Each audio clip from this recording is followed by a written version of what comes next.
Welcome back to Systems from Scratch. In the last video, we looked at Docker Desktop and what everything does.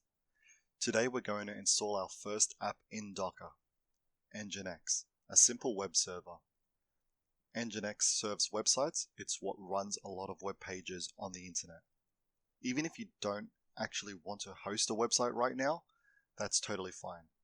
Follow along anyway, because we're using this as a way to learn how to install and run apps in Docker. And don't worry, it's easy to remove later. No code, no terminals, just clicks. If you're excited to run your first Docker app, give this video a like and leave a comment if you're following along. I'd love to know what you see in your browser. And if you're new here, hit subscribe so you don't miss any beginner-friendly tutorials from scratch. Now, open Docker Desktop and make sure Docker is running. If on the bottom left it states engine is running, then we're good to go. On the left hand side you'll see a bunch of buttons. If you don't see it, it may be hidden like this, and we need to go to the Images tab. So you can click this section here to make it more visible. Now click the images in the sidebar. This is where Docker stores things it can run. If your list is empty, that's fine. We're going to get the Nginx image off of Docker. At the top, click Search. Alternatively, you can click Search Images to run here. We are going to be grabbing Nginx. So just type Nginx.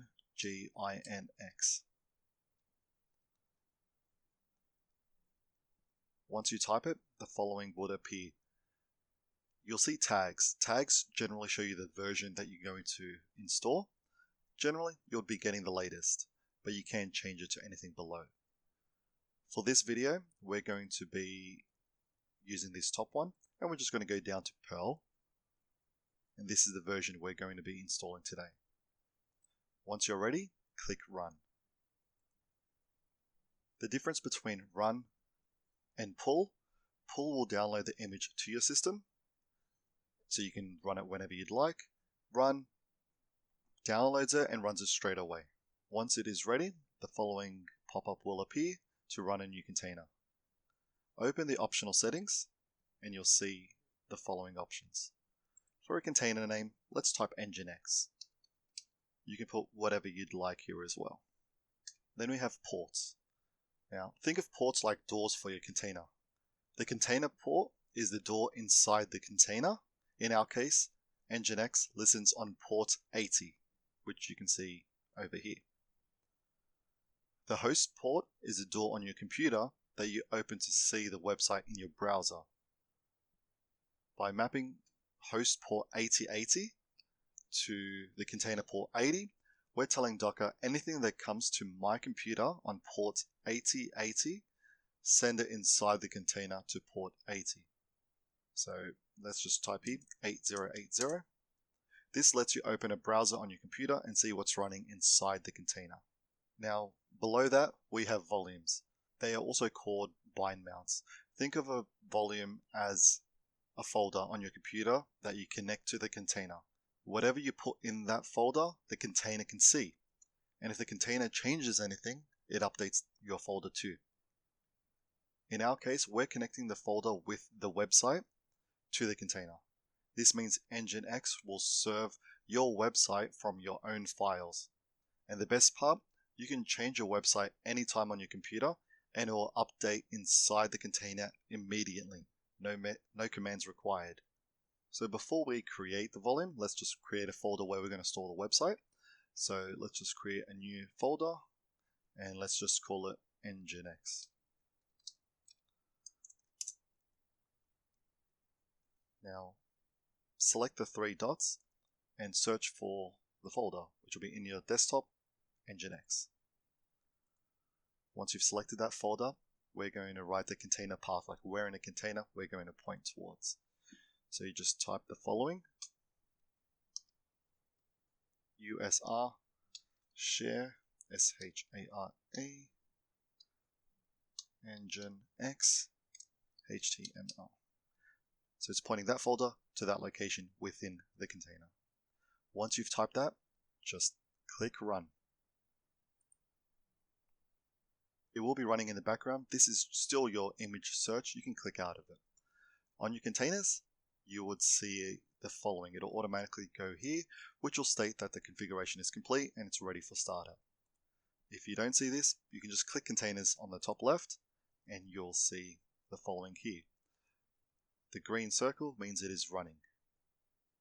If you see the container running, that means everything is working. To view the website, you can go to localhost:8080. Alternatively, you can click the following link to go to localhost 8080. So once you click that, the following web page will appear. It will say 403 forbidden. It is because there is no website in the Nginx folder. So in this folder, there is no website here. So all we need to do is just drag in or create an index file, and then you will be able to view that here. Here is one I created earlier, so that way we can have a little template. So once you drag your file in or create your own file, you click the refresh button and you'll see your website available. Just a note, you won't be able to view this website externally. You do need to be on your own network to view this. There are steps to view this externally, which we won't be covering in today's video. Now let's recap. We downloaded the Nginx image. It's a template for a container. We created a container from that image, and this is running the application. We connected our folder with the website to the container, and we opened it in the browser. No terminal, no commands, and it worked immediately. Now go back to Docker and click stop.